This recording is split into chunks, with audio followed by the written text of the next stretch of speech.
नमस्कार, आप देख रहे हैं न्यूज इंडिया। आपके साथ मैं हूं अभिषेक। बड़ी खबर आपको बता दें, राजस्थान में बीजेपी विधायक दल की बैठक आज होनी है। जयपुर पहुंच गए हैं रक्षा मंत्री राजनाथ सिंह। पर्यवेक्षक सरोज पांडे भी उनके साथ हैं और आपको बता दें कि शाम 4 बजे विधायक दल की बैठक होनी है। राजस्थान के नए सीएम का आज ऐलान होगा। तीनों पर्यवेक्षक विधायकों से मुलाकात करेंगे। बीजेपी केंद्रीय नेतृत्व की तरफ से राजस्थान के लिए नियुक्त पर्यवेक्षक जयपुर पहुंच गए हैं। पार्टी ऑफिस में होने वाली विधायक दल की बैठक में तीनों पर्यवेक्षक शामिल होंगे। आपको बता दें कि राजस्थान में नया सीएम कौन होगा, इसको लेकर सस्पेंस बरकरार है।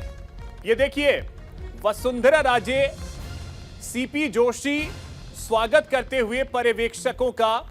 जयपुर जब पर्यवेक्षक पहुंचे राजनाथ सिंह को आप देखें और देखिए, नाम चौंकाने वाला होगा। ये लगातार प्रतिक्रियाएं भी आ रही हैं। आपको बता दें कि जिस तरीके से मध्य प्रदेश और छत्तीसगढ़ में बीजेपी ने चौंकाया है, कुछ वही अंदाज ऐसा लग रहा है कि राजस्थान में भी हम देखेंगे।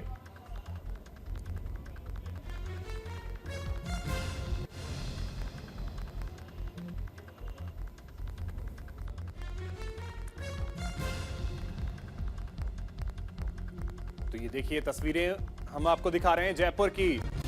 जब पर्यवेक्षक जयपुर पहुंचे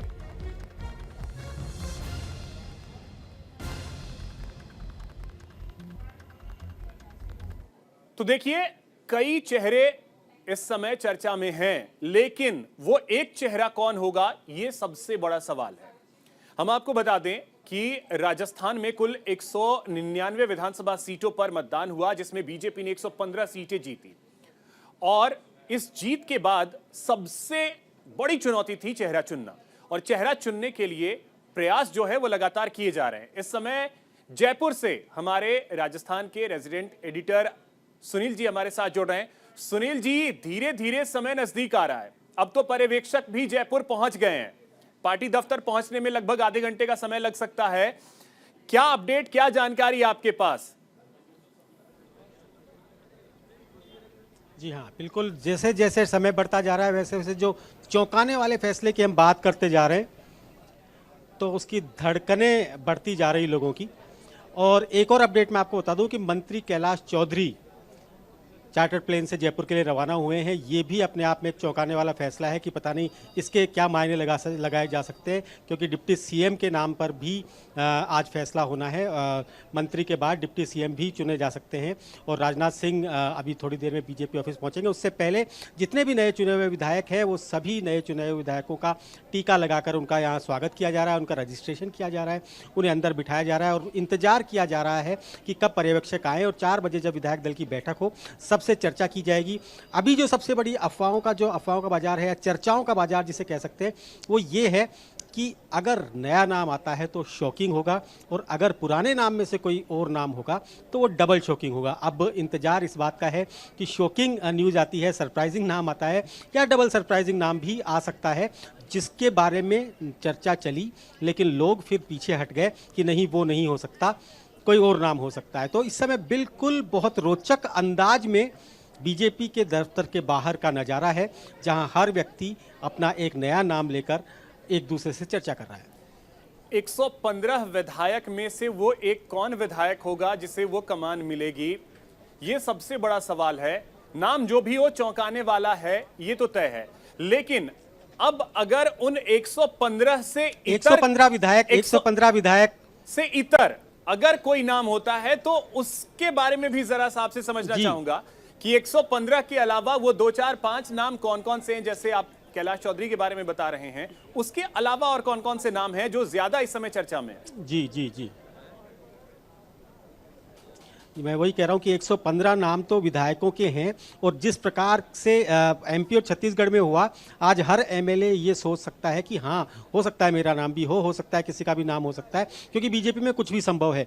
परंतु 115 के अलावा कम से कम 10 नाम ऐसे हैं जो विधायक बनकर नहीं आए, परंतु उनके नाम भी चर्चा में हैं। जैसे अश्विनी वैष्णव की बात आप कर रहे हैं, ओम माथुर की बात आप कर रहे हैं, सीपी जोशी की बात हम कर सकते हैं, कैलाश चौधरी के बारे में भी मैंने आपको बताया। ये कुछ नाम ऐसे हैं जो कि उनके अलावा नाम है, और वो भी किसी न किसी तरीके से इस समय चर्चाओं में बने हुए हैं। चर्चा में तो नाम सारे हैं, लेकिन अचानक से, क्योंकि ये नाम ज्यादा दिन चर्चा में हमने देखा नहीं है। हर जगह देखिए, हर पार्टी अपने हिसाब से समीकरण फिट करती है, और वो गलत भी नहीं है, समीकरण हर पार्टी फिट करेगी जी। समीकरणों के लिहाज से मैं समझूं तो आदिवासी एक अपडेट अभिषेक में आपको एक अपडेट मैं आपको अभिषेक अभी बताऊं आपको जी कि अभी बीजेपी ऑफिस आने से पहले राजनाथ सिंह के साथ वसुंधरा राजे की होटल में बैठक चल रही है, जहां प्रहलाद जोशी और सीपी जोशी भी मौजूद हैं। यहां आने से पहले की जो मीटिंग है वो अपडेट मैं आपको अभी दे रहा हूं कि वो इस समय पर होटल में बैठकर आपस में चर्चा कर रहे हैं नए सीएम के फेस के बारे में। जी जी अभिषेक, आप पूछिए। क्या अब चलिए, जब इस पे आए हैं तो इसी के बारे में मैं आपसे पूछना चाहूंगा, क्या वो चौंकाने वाला नाम कहीं वसुंधरा राजे का ही तो नहीं है? जी नहीं, फिर वो डबल शॉकिंग होगा, जो मैंने शुरू में बताया कि वो ज्यादा चौंकाने वाला नाम होगा, क्योंकि अभी तक ये सोच रहे हैं कि अगर वसुंधरा राजे का नाम होना होता तो अब तक अनाउंस हो चुका होता, परंतु यदि वो नाम होता है तो वो वाकई में डबल शॉकिंग होगा। अगर कोई नया नाम आता है तो वो शॉकिंग है, जो कि पिछले 2 प्रदेशों में हम देख चुके हैं। नहीं, इस वजह से डबल शॉकिंग तो बिल्कुल होगा, क्योंकि अगर वसुंधरा राजे को ही सीएम बनाना था तो शायद चुनाव से पहले उनका नाम सामने कर दिया जाता, तो 10-15 सीटों का और शायद इजाफा बीजेपी कर लेती।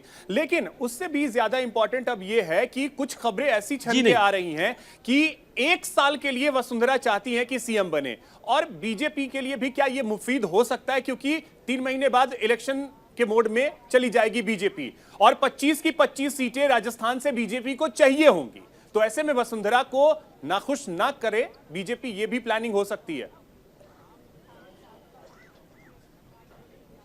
जी हाँ, देखिए, राजनीति तो यही कहती है कि अभी जो 2024 का चुनाव है उसे साधने के लिए एक ऐसा चेहरा राजस्थान में लाया जाए जो वापस 25 की 25 सीटों पर भाजपा को विजय दिला सके, एक भी सीट कम ना हो। ठीक है, और वो नाम वसुंधरा राजे है, ये सभी जानते हैं। इन्हें चुनाव में आगे क्यों नहीं किया गया, उसके बहुत सारे फैक्टर्स थे। उन फैक्टर्स का पर चर्चा करना मैं नहीं समझता कि अब जरूरी, क्योंकि वो हम चुनाव के टाइम बहुत सारी बातें कर चुके हैं। परंतु आज के समय में अगर 2024 को देखते हुए और जातिगत समीकरणों को देखें, सोशल इंजीनियरिंग को देखें, महिला फेस को देखें और मजबूत चेहरे को देखें, जो कि अनुभव भी है, डिसीजन मेकर भी है, तो वसुंधरा राजे का नाम हो सकता है। हालांकि मैं फिर कह रहा हूं कि वो नाम अब जाके एक बार डबल शॉकिंग हो गया। आज से 5 दिन पहले होता तो वो शायद डबल शॉकिंग नहीं होता, सिर्फ एक नाम होता जो कि सब लोग सोच रहे थे। नहीं, देखिए, क्योंकि इस पे ज्यादा चर्चा करना चाहिए या नहीं, लेकिन कुछ सट्टा बाजार है, जैसे फलौदी सट्टा बाजार, जो कहते हैं कि अमूमन जो कहता है वो सही ही होता है। छत्तीसगढ़ में कांग्रेस की जीत सभी दिखा रहे थे, लेकिन छत्तीसगढ़ में जीत बीजेपी की सिर्फ एक दिखा रहा था, फलौदी सट्टा बाजार। अब फलौदी सट्टा बाजार में जो रेट इस तरीके से आ रहा है कि अश्विनी वैष्णव का काफी ज्यादा घट गया और वसुंधरा राजे जो हैं वो नंबर 1 पर आ गई हैं। तो उस लिहाज से भी जरा समय समझना चाहूंगा कि वसुंधरा राजे क्या वाकई आज के डेट में, अभी की परिस्थिति में सबसे पहली पसंद हो सकती है आला कमान की? देखिए, सट्टा बाजार की बात करें तो सट्टा बाजार तो 3 में से किसी एक को बता रहा है कि ये 3 नाम है, तो उसमें वसुंधरा सबसे पहली पसंद है।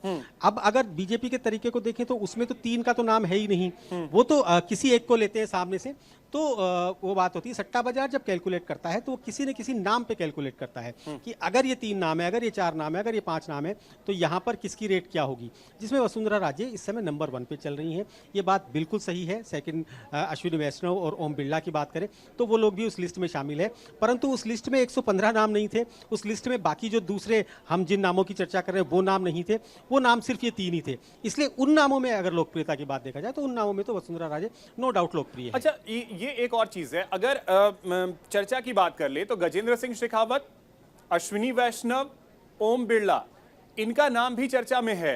क्या ये तीनों चेहरे या इनमें से कोई एक भी चेहरा क्या दफ्तर अभी पहुंचा है, या जयपुर में इस समय ये तीनों हैं? इसको लेके कुछ जानकारी सुनील जी। जी नहीं, अभी इन तीनों में से एक भी चेहरा यहाँ नहीं पहुँचा है, खासकर दफ्तर नहीं पहुँचा। जयपुर का अभी मुझे इस जानकारी में नहीं है, अभी तक की कोई रिपोर्ट उनकी आई नहीं कि वो लोग पहुँचे हैं। जिनकी आई वो फटाफट तुरंत चर्चा में आ जाता है। जैसे कैलाश चौधरी वहाँ से रवाना हुए तो वो सब चर्चा में आ चुका है कि यहाँ के लिए रवाना हो चुके। परंतु ये जो 3 नाम पूछ रहे हैं, इनमें से एक भी नाम की अभी चर्चा कोई यहाँ पर नहीं है। सुनील जी, अब ये अगर कैलाश चौधरी को देखें तो अभिषेक जी, कैलाश चौधरी को अगर हम देखें तो कैलाश चौधरी वो नेता, फायर ब्रांड नेता के तौर पर जाने जाते हैं। अपने बयानों के लिए अक्सर वो सुर्खियों में रहते हैं, अक्सर चर्चा में रहते हैं। लंबे समय से केंद्र में वो मंत्री भी हैं। तो क्या ये भी एक चौंकाने वाला नाम हम देख सकते हैं आज की, क्योंकि जैसा आप बता रहे हैं कि वो जयपुर के लिए उड़ान भी भर चुके हैं, तो वही नाम तो नहीं है? देखिए, एक लंबे समय से यहाँ पर जाट मुख्यमंत्री की बात चल रही है, इसमें कहीं कोई दो राय नहीं है। चाहे कांग्रेस की सरकार आई हो, चाहे बीजेपी की सरकार आई हो, एक लंबे समय से जाट मुख्यमंत्री की बात चल रही है। परंतु पिछले 30 साल का तो ट्रैक हमारे सामने है, ये 2 ही लोग मुख्यमंत्री रहे हैं। तो ऐसे में हो सकता है जातिगत समीकरणों को देखते हुए उन्हें डिप्टी सीएम में किसी जगह पे फिट किया जाए, या किसी और काम के लिए वो हो सकता है वो आए हो। परंतु जिस प्रकार से अचानक से उन्हें यहाँ पहुँचने का आदेश मिला है, वो वाकई में सोचने लायक विषय है। सुनील जी, तो अब इसके इतर, क्योंकि समीकरणों को साधना बीजेपी से बेहतर आज के डेट में शायद ही कोई जानता होगा। एक बहुत छोटा सा राज्य है छत्तीसगढ़, जहां 2 उप मुख्यमंत्री की जरूरत भी शायद नहीं थी, लेकिन वहां भी 2 उप मुख्यमंत्री। मध्य प्रदेश में हाँ, विधायकों की संख्या ज्यादा है, चलिए वहां ठीक है, 2 उप मुख्यमंत्री। राजस्थान में भी कमोवेश क्या हम यही फॉर्मूला देखने वाले हैं कि 1 मुख्यमंत्री और 2 उप मुख्यमंत्री? जी हाँ, मैंने पहले भी कहा था कि बीजेपी ट्रेंड सेटर्स के रूप में जानी जाती है। ये अपना ट्रेंड खुद बनाते हैं, उसके बाद लोग उसे फॉलो करते हैं। तो 1 मुख्यमंत्री, उसके नीचे 2 डिप्टी सीएम बनाना अगर छत्तीसगढ़ और मध्य प्रदेश में है, तो निश्चित तौर पर राजस्थान में भी उसी तरीके से ये यहाँ की सोशल इंजीनियरिंग को संभाल सकते हैं। वही एक ऐसा तरीका है जिसमें कि हर किसी को ये खुश कर सकते हैं, हर सेगमेंट को खुश कर सकते हैं। क्योंकि अभी मैंने पहले भी कहा, अब भी कह रहा हूँ, अभी इनका जो फोकस है वो सबसे पहला तो 2024 के चुनाव है, और उसके बाद जो चीज़ें हैं वो ये है कि राजस्थान को इस मोड़ पे ले जाकर खड़ा करना है कि जिससे कि ये रिवाज एक बार कांग्रेस एक बार बीजेपी को वो बदल सके। ठीक है सुनील जी, कुछ प्रतिक्रियाएं आई हैं, वो हम अपने दर्शकों को सुनवाते हैं, फिर मैं आपके पास आता हूं। प्रतिक्रिया सबसे पहले आप सुनिए। की बैठक आज है, माननीय पर्यवेक्षक आज पहुंच जाएंगे और शाम को 5 बजे तक सारी स्थितियां स्पष्ट हो जाएंगी। किसका सीएम बनना लग रहा है आपको? 5 बजे ध्यान में आ जाएगा। आप भी बन सकते हैं? नहीं, मैं इस रेस में नहीं हूँ। बहुत ही महत्वपूर्ण दिन है आज राजस्थान के लिए। देखो, आप मीडिया, वो भी एएनआई, आपके आकलन छत्तीसगढ़ में भी गलत निकले, मध्य प्रदेश में भी गलत निकले, मतलब सरप्राइजिंग निकले, गलत नहीं, सरप्राइजिंग निकले, तो राजस्थान में भी सरप्राइजिंग होगा।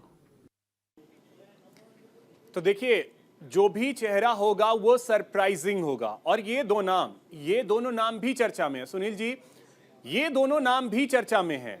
एक्सपीरियंस है दोनों, पार्टी के लिए लॉयल रहे हैं। हालांकि किरोड़ी लाल मीणा बीच में थोड़ा ऐसा लगा कि बीजेपी से अलग होकर के बहुत सारी चीजें करने की उन्होंने कोशिश की, लेकिन वापस वो आए और उन्होंने जिस तरीके से मुद्दे उठाए हैं, चाहे आरएएस का मुद्दा जो उन्होंने उठाया, पेपर लीक का मुद्दा जिस तरीके से उन्होंने उठाया, और ऐसा लगता था इस जो अशोक गहलोत का कार्यकाल रहा है कि सड़क पर अगर कोई नेता आपको दिखेगा तो वो सिर्फ और सिर्फ एक है, किरोड़ी लाल मीणा। क्या ये नाम भी चर्चा में होगा?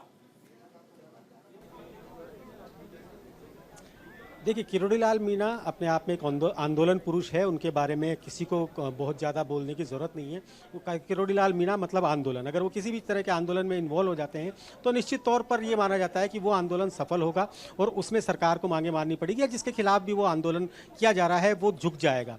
परंतु इस समय पर, आज की इस समय की जो मैं बात बताऊं, तो इस समय पर केवल 2 नाम अचानक से ट्रेंड में आए हैं। दोनों नाम मैंने आपको बताया, एक अनीता बघेल जिस पर हम सुबह से चर्चा कर रहे हैं, और दूसरा नाम कैलाश चौधरी का भी अचानक से ट्रेंड में आया है। और ये 2 नाम इस समय पर बहुत ज़्यादा ट्रेंड में है, और इस समय पर सारी जो लोगों की चर्चाओं का विषय है वो ये 2 नाम पर आकर टिक गया है। किरोड़ी लाल मीणा की बात करें तो ठीक है, वो शुरू से, जब शुरू की जो लिस्ट थी उस लिस्ट में किरोड़ी लाल मीणा का नाम था, परंतु किरोड़ी लाल मीणा ने खुद ने अपनी तरफ से कहकर और इस चर्चा को विराम दे दिया जब उन्होंने कहा कि अभिषेक, जहाँ तक मैं देखता हूँ शायद पर्यवेक्षक यहाँ तक पहुँच रहे हैं या कोई और व्यक्ति यहाँ पहुँच रहा है, भी हम आपको बताएंगे, सीधे तस्वीरें आपको दिखाएंगे। परंतु हाँ, मैं आपको बताऊँ कि इस समय पर जो ट्रेंड है वो ट्रेंड सिर्फ और सिर्फ इन दो नाम पे चल रहा है। इसके अलावा भी, इसके बावजूद भी लोग सिर्फ यही कह रहे हैं कि अभी भी चौंकाने वाले नाम की हमें इंतजार रहेगा। अच्छा, जी हाँ, वसुंधरा राजे इस समय पर बीजेपी ऑफिस में बिल्कुल बिल्कुल सुनील जी, अगर पॉसिबल हो तो तस्वीरें ऑफिस पहुंच गई हैं। अगर पॉसिबल हो तस्वीरें, अगर कैमरा अगर पैन करवा पाए। जी हाँ, जी हाँ, जी हाँ। ये देखिए तस्वीरें आपको दिखा रहे हैं इस समय तस्वीरों में दिया कुमारी को आप देख सकते हैं। दिया कुमारी पहुंची हैं सुनील जी, दिया कुमारी पहुंची हैं। ये नाम भी बहुत ज्यादा चर्चा में रहा है।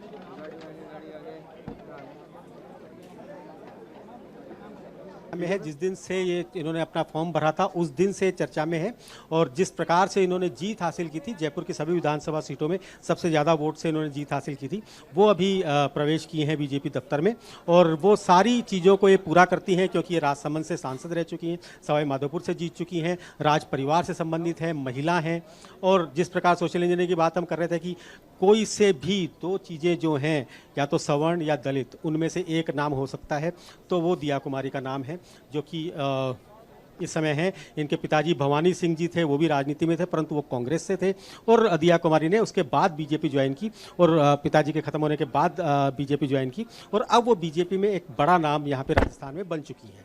तो अगर हम देखें तो महिला के लिहाज से दो नाम फिट नजर आ रहे हैं, एक अनीता भदेल और दूसरा दिया कुमारी। जी, दोनों का अनुभव है, दोनों महिला हैं, दोनों ने अच्छा काम किया है, एक सवर्ण से हैं और दूसरे दलित से हैं, तो ये दोनों सोशल समीकरण, जो दो चीज़ें छत्तीसगढ़ और मध्य प्रदेश में वो कर चुके हैं, आदिवासी चेहरा और ओबीसी चेहरा, उसके बाद की चीज़ों को साधने के लिए ये दो नाम हो सकते हैं। इन पर भी इस समय पर लोगों के कयास जारी हैं। बीजेपी की कोशिश तो यही होगी कि, क्योंकि देखिए सवर्ण वोट जो हैं वो बीजेपी से ज्यादा छिटके नहीं है, चाहे वो किसी भी स्टेट में चले जाएं। हिंदी भाषी क्षेत्र में सवर्ण वोट जो है वो बीजेपी का इंटैक्ट वोट रहा है। तो क्या बीजेपी ये दांव खेलेगी कि सवर्ण तो आपके साथ है, अगर वहां से होता है किसी को आप डिप्टी सीएम बना दो, दलितों को साधना है तो आप अनीता भदेल पे भरोसा कर लो, क्योंकि एक तो महिला, दूसरी दलित, और साथ ही साथ आपके लिए परिस्थिति बेटर ये होगी कि उनके पास एक लंबा अनुभव है, वो लगभग 5 से 6 बार की विधायक रह चुकी हैं। जी हाँ, जी हाँ, ये सारी चीज़ें जो हैं वो अनीता भदेल के पक्ष में जाती है। अगर इन्होंने सोचा हुआ है कि महिला चेहरे को बनाना है, किसी दलित चेहरे को बनाना, किसी अनुभवी चेहरे को बनाना है, तो तीनों चीज़ें अनीता भदेल के साथ फिट बैठती हैं, इसलिए भी ये नाम बहुत ज़्यादा ट्रेंड कर रहा है। दिया कुमारी के साथ जो एक चीज़ आती है वो ये है कि उन्हें अभी इतना लंबा प्रशासनिक अनुभव नहीं है, इतना लंबा किसी मंत्रालय का अनुभव उन्हें नहीं है, ये चीज़ उनके साथ में माइनस हो जाती है। नहीं, लेकिन एक चीज तो और है, क्योंकि हम देखें पक्ष और विपक्ष में क्या क्या चीजें जाती हैं वो बहुत मैटर करता है। तो बीजेपी के लिए सवर्ण वोट को इंटैक्ट रखना, क्योंकि वो आपके कोर वोटर्स रहे हैं, तो इस वजह से, क्योंकि सवर्णों की भी आस होगी कि राजस्थान को एक सीएम वापस सवर्ण मिले। जी, तो उसने देखिए, वसुंधरा राजे अब तक सीएम बन रही थी, महिला चेहरा थी, सवर्ण थी, ठीक है, तो वहां पर वो चीज क्योंकि एक बार उनको मौका मिल चुका है, परंतु अब जो मौका देने का समय है, वो मौका देने का समय बीजेपी हमेशा ऐसा देखती है, जिसे किसी ने मौका नहीं दिया उन्हें हम मौका दें, जिससे कि हम अपना एक अलग से ट्रेंड सेट कर सकें और आगे वोटर्स को भी हम साथ सके। ऐसे वोटर्स जो अक्सर उनसे दूरी बनाते हैं, जो अभी तक पूरी तरीके से उनके पास नहीं आए, अभी मौका इस चीज का है। जो लोग उनके वोटर हैं वो उनके साथ हैं, ये उन्होंने बता दिया विधानसभा के चुनाव में, और लोकसभा के चुनाव में भी हर बार कांग्रेस की सरकार होते हुए जब 25 सीट यहां से जीत जाते हैं, तो इस तरफ से ये निश्चित है, परंतु इन्हें कोशिश है कि ये दलित वोटों को भी संभाल सके, दलित वोटों को भी साथ सके, और वो उसी अंदाज में वोटिंग करें जिस तरह से सवर्ण वोट उनके पाले में आके गिरते हैं। और बाकी कई और नाम जो हैं वो चर्चा में रहे हैं। हम, ऐसा लग रहा है कि राजस्थान के लिए महिला पे ज्यादा फोकस्ड मीडिया भी हो गया, क्योंकि आप देखें तो 33% महिलाओं को आरक्षण मोदी सरकार ने दिया है। उसके बाद से महिलाओं को यह भरोसा जगा है कि हां, बीजेपी चाहती है कि महिला आगे बढ़ें। क्या यही कारण है कि मध्य प्रदेश में 2 पुरुष बन चुके हैं, मध्य प्रदेश में पुरुष और छत्तीसगढ़ में पुरुष? तो यही वजह है कि यहां पे राजस्थान में महिला सेंट्रिक ज्यादा चर्चा हो रही है। जी हाँ, अगर 3 स्टेट में से एक स्टेट में महिला बनता है तो उनका 33% वाले आरक्षण का जो फॉर्मूला है वो कह सकते हैं कि हमने करके दिखाया है। हम केवल बात नहीं करते, हमने करके दिखाया है। वो चीज़ हो सकती है। और ये मीडिया, अभी तक बीजेपी की तरफ से ऐसा कोई इंडिकेशन नहीं आया कि महिला को देना है या किसी और को बनाना है। ये सब अभी मीडिया की तरफ से ही उठे हुए नाम हैं। बीजेपी को क्या करना है ये तो बीजेपी जानती है, केवल उन्हें ही पता है कि 4 बजे के बाद वो किसका नाम घोषित चेहरा करते कौन हैं, होगा किसे ये वो आज 4 बजे के बाद मुख्यमंत्री का तय हो चेहरा जाएगा। घोषित। ठीक है सुनील जी, बहुत शुक्रिया आपका तमाम जानकारी के लिए। तो राजस्थान का सीएम कौन होगा, लगभग 1.5 घंटे बाद ये पता चल जाएगा। फिलहाल इतना ही, नमस्कार।